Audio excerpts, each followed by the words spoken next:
Sir ఖచ్చితంగా మేము నిష్కలంకమైనటువంటి మనసుతో చెప్తున్నాం. అది సాక్షికి కానీ మా పార్టీకి కానీ సంబంధం లేదు.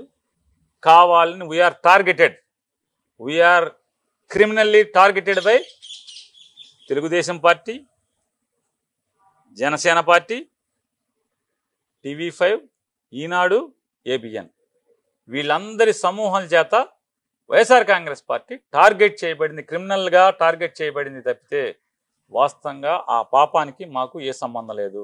ఆ తప్పుకి ఆ వాడినటువంటి దుర్మార్గమైన మాటకి మా పార్టీకి, జగన్మోహన్ రెడ్డి గారికి, భారతిరెడ్డి గారికి ఎవరికి సంబంధం లేదు.